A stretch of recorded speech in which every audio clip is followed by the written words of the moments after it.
Estamos en el cuarto domingo de Adviento.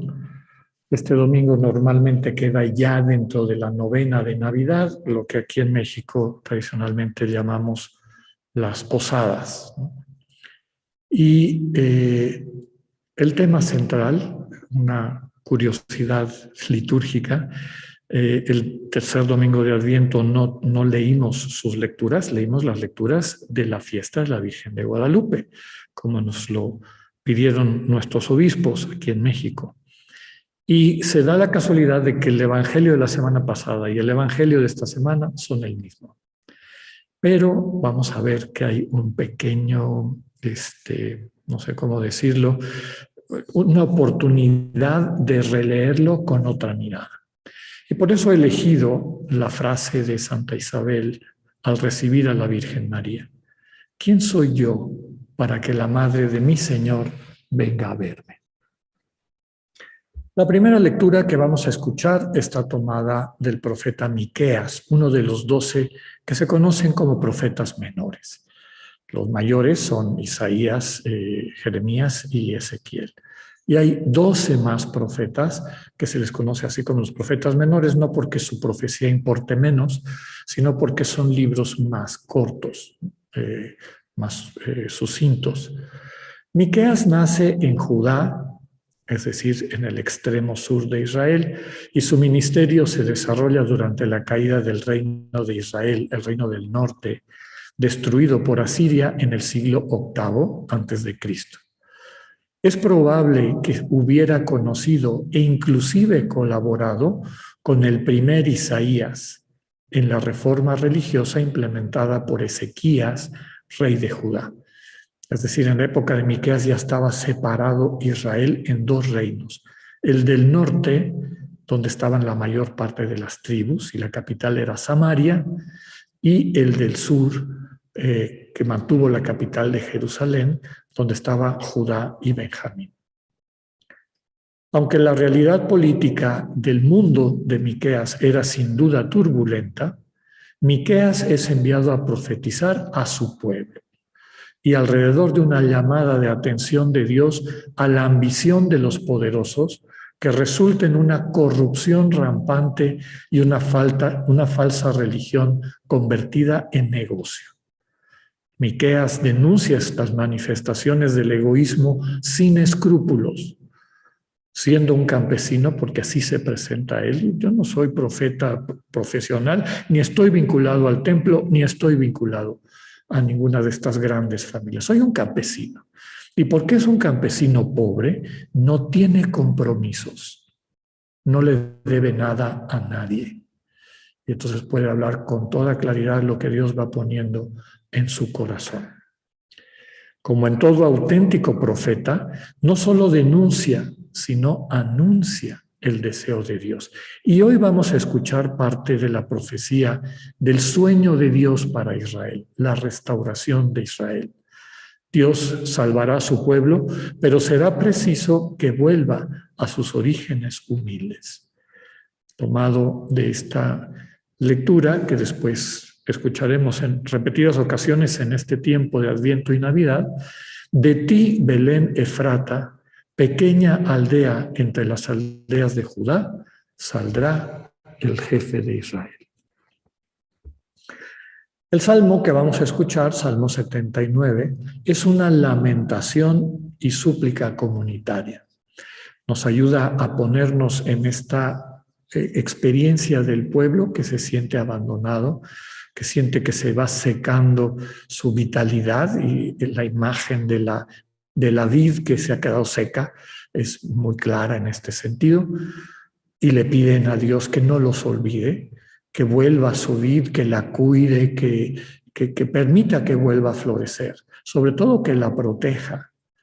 El pueblo lamenta que la vid que Dios sacó de Egipto para plantarla en la tierra prometida, ahora esté abandonada y saqueada por ladrones. Se está secando por falta de cuidados. En esa situación el pueblo come llanto y bebe lágrimas. Está a expensas de manos ajenas que la maltratan. El pueblo invoca a Dios para que la luz de su rostro cambie su situación. El pueblo reconoce en Dios a su único pastor y le pide que lo guíe y lo proteja. Del mismo salmo, protege la cepa plantada por tu mano, el renuevo que tú mismo cultivaste. Dentro de todo el contexto de las lecturas, a esta petición del fondo del corazón del pueblo sufriente, la respuesta es la encarnación del Hijo de Dios. La segunda lectura está tomada de la carta a los Hebreos que meditamos varios domingos del año pasado. Está escrita para animar a los cristianos en la doble persecución, perseguidos por el Imperio Romano y perseguidos por las comunidades judías de las que fueron expulsados. Uno de sus temas principales es el sacerdocio de Cristo y el culto radicalmente nuevo que Cristo instaura. El centro del culto del Señor Jesús, es decir, de esta manera de rendirle pleitesía, de adorar, de alabar a Dios, está centrado en la entrega que el Señor hace de sí mismo para rescate de sus hermanos y hermanas. ¿Y de qué nos rescata? No de un Dios vengativo que está esperando para castigarnos, sino de las consecuencias evidentes del egoísmo. Como he dicho muchas veces, no necesitamos un Dios policía que reparta golpes. La misma vida del egoísta lo destruye. Y desde luego que eso para Dios es un dolor, porque en la familia de Dios, a los ojos de Dios, nadie sobra. Todos sus hijos, sus hijas son importantes. La lectura de hoy presenta la misión que viene a desempeñar nuestro Señor Jesucristo. Entregar su vida para que todas y todos podamos recibir nuestras vidas transformadas, sanadas de la enfermedad del egoísmo. Tomado de la carta, todos quedamos santificados por la ofrenda del cuerpo de Jesucristo, hecha de una vez para todas. Y les comentaba que el Evangelio de hoy es el mismo que el de la semana pasada por esta situación de que celebramos la Eucaristía de la solemnidad de la Virgen de Nuestra Señora de Guadalupe. Pero vamos a ver que es una lectura más breve y esto es lo que les decía al inicio de la Eucaristía, que es una oportunidad bonita. Nos invita a que centremos nuestra atención únicamente en las palabras de Isabel. La semana pasada escuchamos el inicio del Magnificat, no digamos cuando se lee todo el Magnificat, que parece como eclipsar las palabras y sobre todo la experiencia de Isabel. Rapidito nuestra atención focaliza en María. Y hoy nos permite la liturgia que nos quedemos meditando en este misterio que acontece en la vida de Isabel. Nos ayuda a descubrir elementos de esas palabras que a lo mejor quedan eclipsados, ¿no? Cuando inmediatamente nos brincamos al resto de esa escena bíblica. El centro de toda la escena es la sensibilidad de María al olvidarse de su propio predicamento, ya lo decíamos la semana pasada, para centrar toda su atención en la situación de su prima Isabel. Captamos que Nuestra Señora verdaderamente ve y siente el mundo como lo siente Dios. Es el núcleo del misterio de la encarnación. Dios quiere encarnar en la vida de cada una, de cada uno, y transformarla en una permanente bendición para quienes nos rodean. El Evangelio nos relata que la presencia del Hijo de Dios encarnado llena del Espíritu Santo a Isabel. Ella se siente unida a su Señor y a quien lo porta, a quien reconoce como la madre de mi Señor. En Isabel nos vemos reflejados todas y todos los creyentes.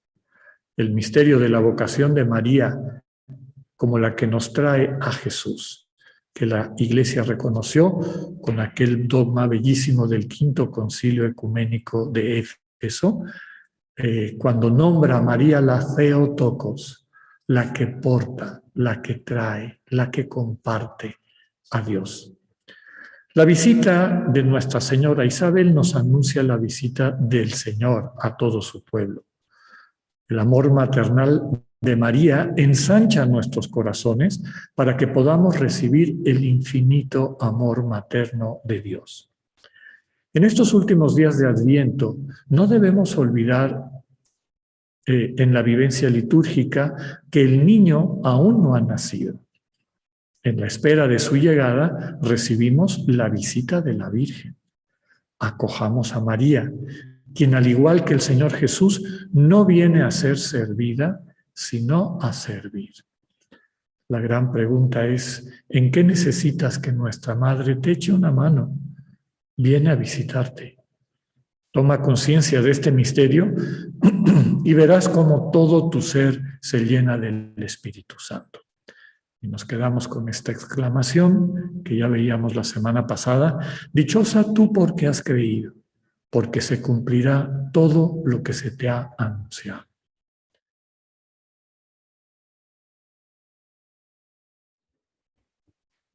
Les comentaba al inicio de nuestra Eucaristía que me parece un gran regalo que en este segundo domingo, con el mismo Evangelio, el énfasis cambie tanto, cuando nos quedamos totalmente centrados en el discurso, es decir, en esta oración movida por el Espíritu Santo que hace Santa Isabel ante la llegada de la Virgen María, de su prima. Lo que quisiera yo subrayar es que uno de los grandes pendientes de nuestro camino espiritual, de la maduración en la vida del Espíritu, es, como le gustaba decir a San Ignacio, dejar a Dios ser Dios. Cuando yo empecé a oír esa frase, me imaginaba dejar a Dios ser Dios, quiere decir, bueno, deja que Dios realice toda su potencia, su fuerza, su omnipotencia, y deja de estar pretendiendo tú ocupar el lugar de Dios y tomar tus decisiones y demás. Y tiene algo de eso, sin duda, sin duda. Dejar a Dios ser Dios, pues implica reconocer que por más que queramos buscar en nosotros toda la fuerza y energía necesaria para enfrentar la vida de una forma constructiva, por una razón o por otra, o por un área u otra área, esa plenitud se queda a medias. Cuando la gente confía en sus fuerzas y desarrolla una vida desde esa perspectiva, el famoso, ¿cómo se llama? La autonomía entendida como construirte. Tú eres el que construye tu vida y no necesitas de nadie. Aprende a ser independiente, aprende a ser. Esto tiene un sentido hasta cierto punto, porque Dios nos creó con una identidad personal y parte de nuestro crecimiento es aprendernos, reconocernos en nuestra propia identidad y contribuir a la familia de Dios con nuestra identidad.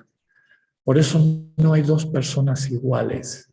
Cada ser humano tiene facetas del Dios infinito que son irrepetibles. Nunca se van a volver a presentar sobre la faz de esta tierra. Entonces, cada uno de nosotros tiene estas facetas. Quienes pretenden construir su vida con sus propias fuerzas, puede ser que triunfen en un área.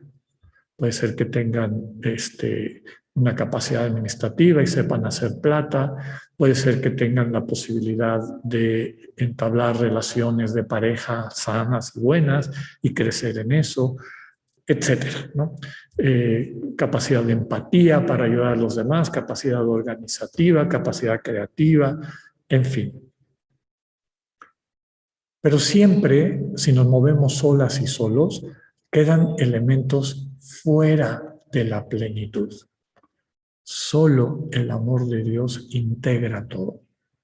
Y de eso es de lo que hablan las lecturas del día de hoy. Dejar a Dios ser Dios. El primer paso para dejar a Dios ser Dios es dejar que Dios te sirva. La Santísima Virgen no va a servir o a que a que la sirvan, perdón, o a que a Santa Isabel le diga, ay, mijita pobrecita en la que te metiste, déjame ver qué hago por ti. El corazón de María es un corazón que quiere servir, quiere atender, acompañar, ¿no? No cargar, acompañar a Isabel en lo que ella está viviendo. Quiere estar con ella siendo una presencia amorosa, capacitante, etc. María va a servir. Amor y servicio van siempre de la mano. Cuando el servicio se convierte en servicio por deber, ya no es amor. María va ahí no por deber, va por amor y sirve por amor. Por eso San Ignacio en la contemplación para alcanzar amor habla en los primeros puntos que él comparte de la necesidad de captar cuánto Dios nos ha amado para que en reciprocidad podamos en todo amar y servir. Servicio sin amor es, como les decía, un deber, es una especie de quedar meramente bien y eso no alimenta al alma. Nos puede sacar de problemas, podemos obtener algunos beneficios, pero no nos lleva a la vida eterna. Lo único que nos lleva a la vida eterna es el amor encarnado, dinamizado en nuestra cotidianidad. Pero un amor sin servicio corre el riesgo de haberse convertido solamente en un discurso bonito. Entonces, los dos elementos van de la mano, son muy importantes. En todo, amar y servir. Santa Isabel está perpleja. Bueno, el Espíritu Santo le permite entrar en comunión con María, entrar en comunión con el niño, entrar en comunión con su propio hijo, Juan Bautista. Recordemos que el don fundamental del Espíritu Santo en nuestras vidas es hacer comunión. Y entonces al sentir lo que había en el corazón de María, porque entra en comunión con María, su corazón se llena de alegría. Percibe hasta dónde llega el amor de María por ella. Y eso pues desde luego conmueve. Aquí tenemos un ejemplo de alabanza. Ya en los cursos, en los talleres, sobre todo en el de mistagogía, subrayábamos que la alabanza surge cuando vivimos dos cosas al mismo tiempo. Y no estoy hablando de un estado anímico alterado, que lo podemos fabricar como se fabrica en el fútbol, se fabrica en un desfile militar, que nos empezamos a... Eso es fabricado. La alabanza surge de sentir que estás ante un Dios que es más grande que todo lo que te habías imaginado y te sorprende la grandeza de Dios y al mismo tiempo ver hasta dónde te ama este Dios tan infinitamente grande. Está infinitamente vinculado a ti. Cuando Dios te mira, tú sientes que eres lo único que mira. Y ese amor te capacita para amar así a la gente que te rodea, con un dinamismo que transmite vida. María viene a transmitir ese milagro de la palabra, de la comunicación eterna de Dios encarnada en su seno, en primer lugar a Isabel, que vive las primicias de este don, y después al resto de la humanidad. Les comentaba que este es un buen tiempo para dejar que María nos visite. Deja que la Santísima Virgen te visite y a ver a qué viene a ayudarte. Date cuenta que no viene sola, es la Theotokos. De una u otra manera, parte del misterio es que María nos va llevando de manera correcta a Jesús cuando nos ponemos en sus manos. Ya les comentaba la semana pasada esa oración insistente de San Ignacio a la Virgen: ponme con tu Hijo, llévame de la mano a estar con tu Hijo. Pero María no viene en abstracto, como no llegó en abstracto a la casa de Isabel. Tú y yo necesitamos que nos ayude, y que nos ayude en muchas cosas. como esas buenas visitas tan queridas que sin que uno diga algo, ves que ya se dieron cuenta de algo, se dieron cuenta de la otra. Y sobre todo cuando percibes el cariño que está detrás de esa iniciativa que toman. Así viene María. Deja que venga y te ayude a preparar ese espacio donde vas a recibir al niño frágil que celebraremos en un par de días. Pues que María sea el centro de nuestra oración en esta semana y déjala que te sirva. Que así sea.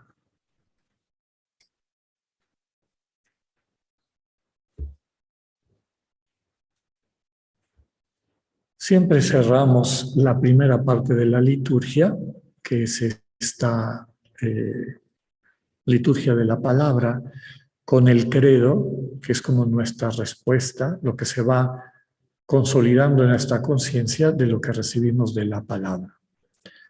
El credo, las palabras están muy, muy bien pensadas y cuidadas. El símbolo de fe, el credo que conocemos de corazón. Pero podemos decir que si lo percibimos en la riqueza de lo que significa, nos transmite el núcleo de nuestra fe, por eso se llama símbolo. Símbolo significa poner junto. ¿Qué nos dice el credo? Que creemos no en un Dios que es una soledad volcada sobre sí misma, sino un Dios que es comunidad. Comunidad de un Padre que por amor nos creó y nos creó una casa, que es este mundo, y nos creó una casa definitiva, que es la que tiene preparada para nosotras y nosotros. Creemos en un Señor Jesucristo, el Hijo único de Dios, aquel a través de quien todo lo que conocemos fue hecho, que no abandonó su creación, sino que está con ella, redimiéndola y hasta el final de los tiempos acompañándonos. Un final de los tiempos que es esperanza para los creyentes porque desemboca en el encuentro de amor con todos los que hemos amado al final de nuestras vidas. Creemos en un Espíritu Santo que es el dinamismo de la comunión. La imagen que me viene a la mente, hay gente que une. Y no es que sean diferentes, son gente que une. Donde hay dos que están peleados, llega ese amigo, llega esa amiga, empieza a hablar con la gente y la une, sin dejar de ser él mismo, ella misma. Ese es el Espíritu Santo. También creemos que está actuando en nosotros. Finalmente creemos en la iglesia que somos nosotras y nosotros. Una iglesia que es convertida en una santa católica y apostólica por la mirada amorosa de Cristo que la sirve. Cristo viene a servir a su iglesia y mientras más nos acercamos a Él, más nos hacemos servidores de los demás. Esta es nuestra fe, esta es nuestra esperanza. Démosle gracias a Dios de que hemos podido crecer en un ambiente que nos la transmitió. Que así sea.